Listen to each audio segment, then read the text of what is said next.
Hapon po sa inyong lahat. Taas ang kamay na nagmamahal sa bayan. Unang-una po, nagpapasalamat kami, ako, sa pagpunta nyo rito, sakripisyo at paninindigan para sa bansa. Kakaunti na po ang taong ganyan ngayon. Maraming natatakot dahil yung gobyerno nananakot. Sinasabi ni Attorney Jimmy kanina, wala kang kasalanan, pagbibintangan ka ng kasalanan. Pasok pa ako rito. Oh, maganda po. Ngayon, kahit bawal, pwede na hong gawin. Kaya naman. Kaya naman. Nakita natin, nang-aaresto ng tao, walang valid warrant. Okay na ba guys? Nakikita natin na bawal magnakaw, bawal ang pork barrel. Ginagawa pa rin. At kahit araw-araw natin silang hinihiya sa media, sa social media, hindi sila tumitigil dahil ang kakapal ng kanilang mga mukha. At ngayon, ang mga tao nagrarally na, lumalabas na, ang titigas pa rin ng mga mukha at puso. At sinasabi na tayo daw ay nagrarally para sa gobyerno. Sino ba ho pumunta rito para kampihan ng pagnanakaw na ginagawa ng gobyerno? Taas ang kamay. Wala! Kaya tayo naririto ngayon dahil yung pera na ating binabayad sa buwis, ginagawa nilang pork barrel, tapos ilalagay sa mga ghost project at paghahati-hatian para sila yumaman at tayo naman malunod sa baha. Natuklasan natin ito noong ang Pangulong Marcos magsabi na 5,500 flood control projects na kanyang naipagawa. Kinabukasan, nagalit ang Diyos, nagpadala ng ulan, bumaha. Udol! Kaya tayo nagagalit dahil nasa napunta yung daan-daang bilyong pera na dapat ipinagpagawa ng mga flood control sa mga proyekto na punta sa kanilang mga bulsa. At ngayon, yung pinakakatiwala nilang tao, bagman, operator, chairman ng Committee on Appropriations ng Kongreso, ay nagsalita na 100 bilyong piso ang binigay niya kay Presidente Marcos at kay Speaker. Ngayon, imbis na sagutin ng detalye, ano tong sinasabi ni Zaldico? Bata mo! Imbis na sagutin ng detalye na hindi totoo yan, ang perang yan ay napunta dito. Ito ang ebidensya. Ang sinasabi, ayoko nang pansinin yan and I don't even want to dignify the statements of Zaldico. Hindi po yan ang hinahanap nating sagot. Ang gusto nating malaman, nagnakaw ka ba o hindi? Ang gusto naming malaman, pinagtaksilan mo ba ang Pilipino o hindi? Sinabi mo, paglilingkuran mo kami. Sinabi mo na bubuuin mo at iyuyunayin mo ang bansa at aangat sa kahirapan. Pero bakit sinasabi nung katiwala, bagman, operator, na hindi raw yun ang ginawa ninyo? Inutusan nyo daw siya na mag-insert ng 100 bilyong piso at para pakinabangan nyo ang 25%, 25 billion pesos. Kaya naghihirap ang Pilipino dahil ang mga negosyo nag isa nagsasara. Kaya walang trabaho ang tao. Dahil grabe ang korupsyon. Magdadala ka ng negosyo, mamumuhunan ka, hihingan ka ng 40, 50, 25% na lagay. Bukod pa, doon sa ninanakaw nila, sa pondo mismo o buwis ng bayan. Yung mga namumuhunan, umaalis ng bansa. Kaya Pilipino, walang trabaho. Walang pera. Naghihirap, binabaha. At ang yumayaman lang sa Pilipinas, puro mga korap na politiko. Yan! Tapos, sasabihin nila, huwag tayong mag-rally. Mga kababayan, ang sabi ng saligang batas, ang kapangyarihan, lahat ng kapangyarihan ng gobyerno nagmumula sa tao. Ang pinakadahilan ng kanilang pagkakaupo sa gobyerno dahil ibinoto sila ng tao. At ang kapangyarihan yan na ating pagpili sa kanila na iboto ay kapangyarihan din na pwede nating bawiin ang ating tiwala sa kanila. Naintindihan po, the power to elect brings with it the power to reject.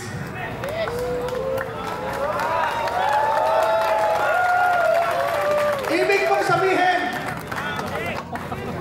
kung pagtataksilan mo ko, break na tayo! Parang showtime lang yan, di ba? Kung wala nang tiwala ang tao, wala na kayong mandato. Wala na kayong kapangyarihan. Dahil yung sinabi nyo, niloko nyo kami. Kaya dapat ibalik ninyo ang lahat ng inyong ninakaw at ipakulong ang lahat ng nagnakaw.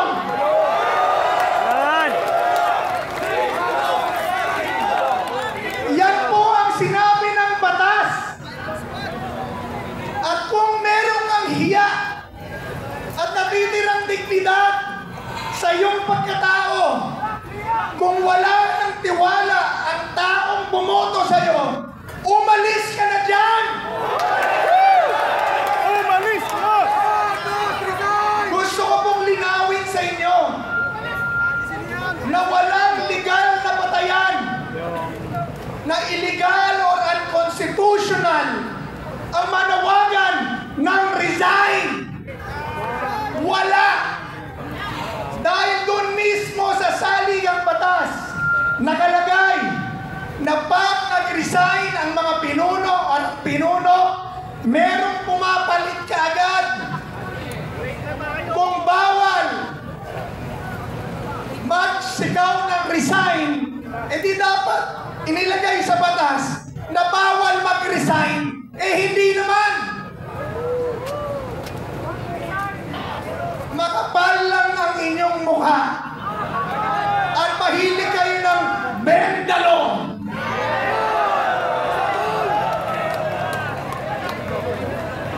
Sabon! Hindi, bawal magmura.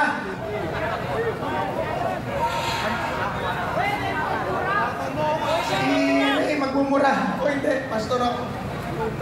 Pero mga kapatid, mga kabayan, hindi rebellion, hindi sedition, ang pagtitipon at pagsasalita ng ating nararamdaman at kung ano ang nasa ating mga isip at pagpoprotesta sa korupsyon sa gobyerno.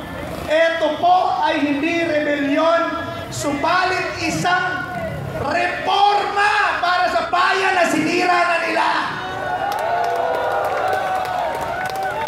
Ang ating protesta ay para ipanumbalik ang kaayusan ng isang pamahalaan na pati anak ninyo lalaki na may pag-asang umunlad dito mismo sa Pilipinas. Subalit imbis na gawin ang kanilang trabaho, imbis na pagsisihan ang kanilang mga ginawa, nagtatakipan pa. Pinatatahimik ang mga witnesses. Nasaan na si Orly Gutesa? Pinatitigil ang mga pagdinig. At pag ang itinuturo, DPWH contractor, DPWH district engineer, DPWH secretary at mga contractor, agad pinaiimbestigahan, agad pinauhuli. Pero nung nagturo na si Saldi, na si Bongbong at si Martin, teka muna, paimbestigahan natin yan at magkaso muna kayo. Samantalang nung naglabas ng destabilization list or chismis list, si Montulfo, alam niyo yung destabilization list? Chismis list yun. There's no such thing. Nagtrabaho ko sa gobyerno, walang klaseng destabilization list na tinataalan mga sundalo yan. Meron lang mga tao na binabantayan pero walang listahan. Kaya tawag ko ron chismis list. Nung maglabas ng chismis list ang isang pribadong tao, kagad pinaiimbestigahan ng palasyo sa AFP. Samantalang nung magsalita si Saldico, Bagman, tao nila, most trusted, chairman ng committee on appropriations ng Kongreso, na sila ay sakot sa nakawan. Ang sabi nila, abay patunayan mo na yan, mag-file ka ng kaso para totoo. Bakit ganon? Pag chismis, papatulan, pag totoo, pipigilan. Dahil meron silang double standard. Pinagtatakpan ng katotohanan para manatili sa kapangyarihan. Papayag ka ba kayo nun?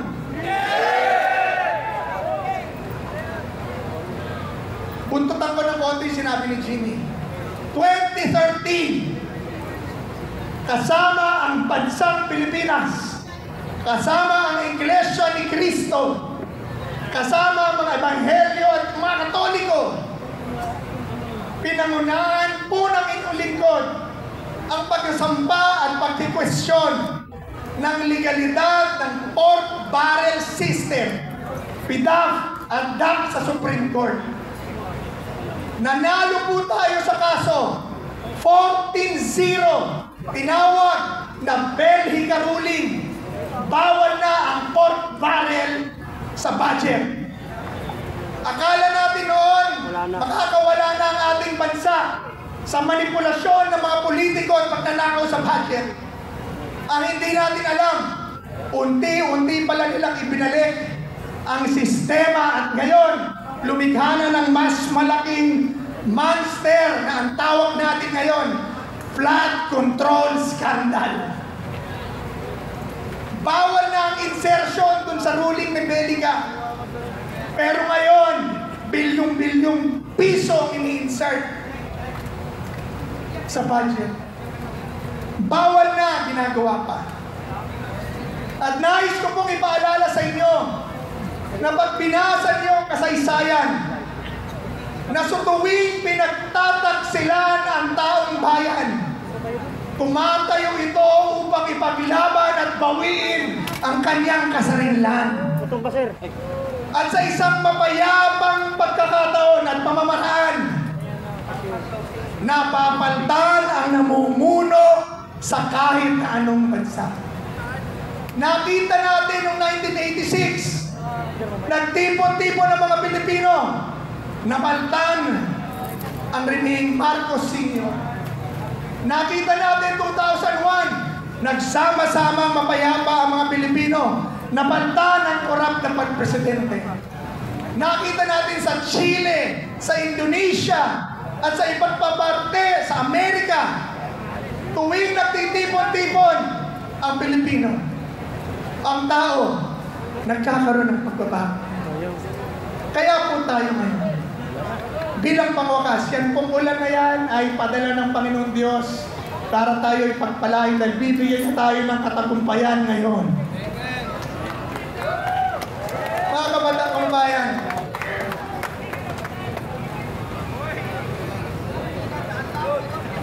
kaya payong lang po. Labas ang mga payong! Mahilig ang mga crocodile sa ulan. Bala walang payong ah. Mga kabayan, ito po, tapos na po ako. Yan ang dahilan kung bakit ako nandito. Ang tatanong ko sa inyo, ano ba ang dahilan nyo ba't kayo nandito? Bakit ba kayo nandito? Justisya! Katarungan, transparency, accountability, at kung gusto nyong pababayan ko sino mang pabababain ninyo, yan ay karapatan at kalayaan ninyo. Panghuli, tapos na po ako. Ulan guys. Mulan. Break na tayo, Vivian.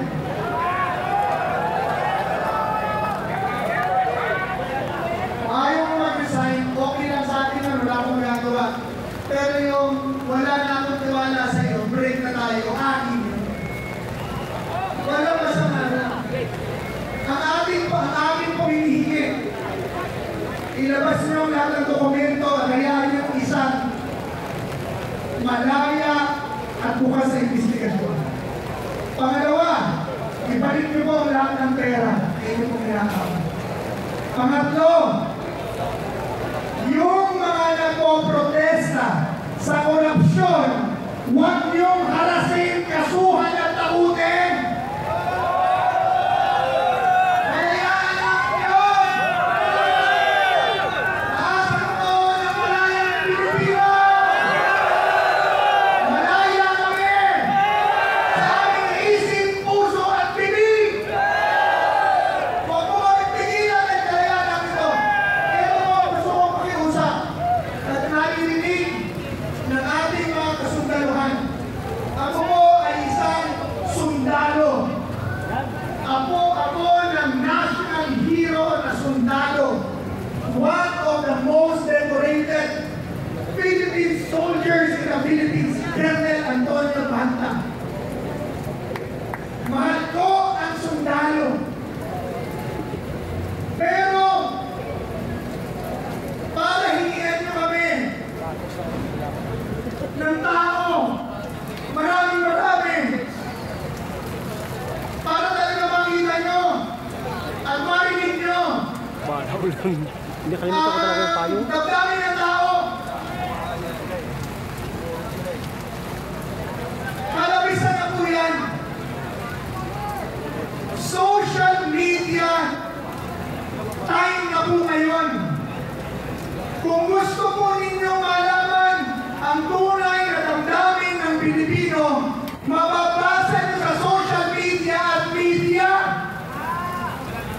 Ang daming gustong pumunta rito na walang pera dahil sa walang iyong pagnanakaw ng gobyerno.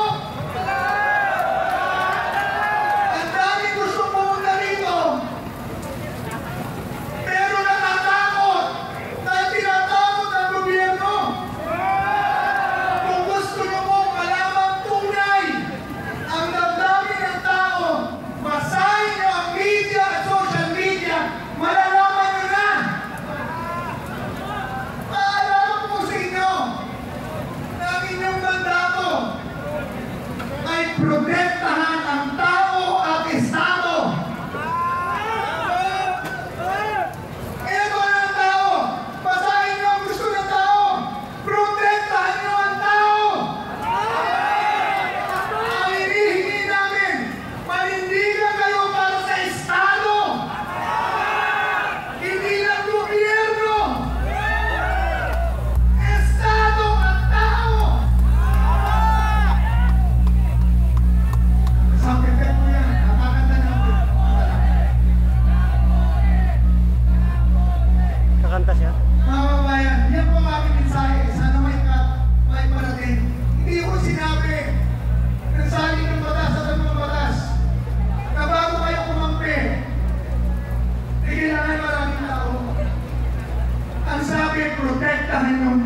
Binabalasukan sa mga tao. Pinagnanakawan ba? Ninanakaw mo ang pera at trabaho kinabukasan ng ating lahat?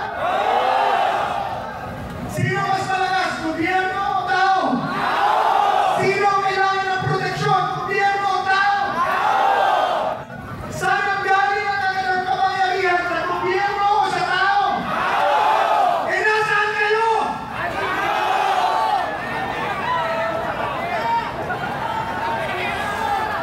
Kailangan po natin magsama-sama. Ano kaya namin gawin? Tinatakot na kami huli. Sabi ko natakot eh. Kayo, meron kayong pumulin. Dito, pinakawalan. Naglilingkod kayo sa bayan. Nagnanakawan din kayo. Sana po, Tatlo na na. pag-isipan niyo mabuti. Hindi ko sinasabi na may gawin kayong illegal. Doon sa... Ang hinihingi ko po, gawin niyo ang legal. Ang piyanong tao. Ang piyanong estado. At tawagin yung mali, ang mali. Kung mahal niyo talaga ang ating bayan. Mga kaibigan, huli na. Manalangin po tayo. Ang laban natin ito, mabigat to. Kalaban mo, gobyerno, kalaban mo, presidente. Hindi natin kaya to kung tayo-tayo lang. Pero pag nanalangin tayo at kumilos ang Diyos para silang mga gulayan na babagsak sa harap ni Nabi. Parang si Dingdong. Dingdong ba yung mukha niya? Ang Diyos po ang aming pag-asa. Sa Diyos Asawa ni po Mariano. tayo manampalataya. Maliwanag, wala tayong illegal na ginagawa dito. Wala.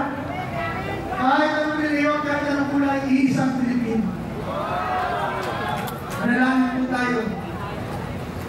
Panginoong Diyos, ayaw lahat ng pumili. Kasi yung puso, talagang tumawag tayo sa Diyos. Panginoong Diyos na may akda at hari ng langit at lupa. Ikaw ang makapangyarihan sa lahat at tunay na pinuno ng lahat ng bansa. Lumalapit po kami at humihingi ng tawad sa aming mga kasalanan. Lumalapit po kami at humihingi ng tulong para sa aming bayan. Panginoon, parusahan mo ang mga magnanakaw at abusado sa gobyerno. Alisin mo sa pwesto ang mga tao na nanggigipit at nagpapahirap sa Pilipino. Bigyan niyo kami at ang bawat isa ng proteksyon at katalinuhan at lakas ng loob at gabayan niyo po kami. Dalangin namin, O Diyos, na konsensyahin niyo ang mga nagpupuno at gawin nila ang tama. At sila ay magbitiw kung kinakailangan nilang magbitiw.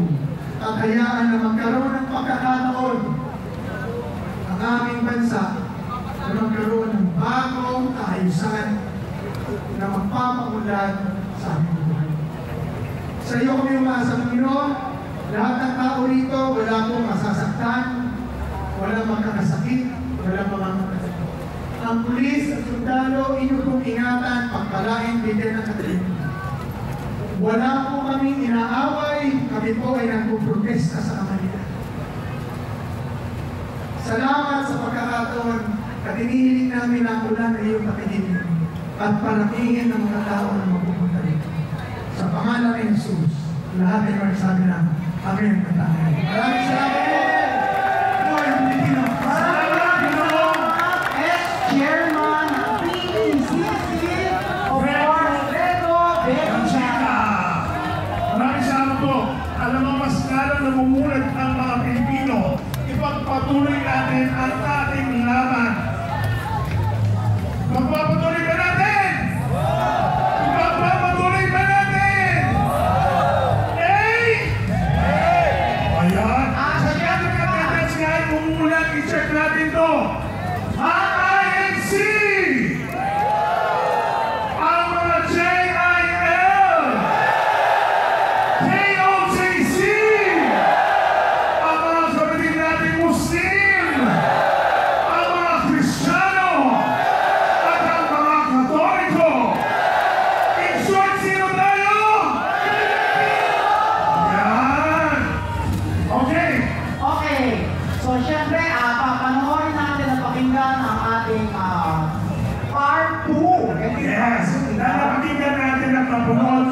Part 1,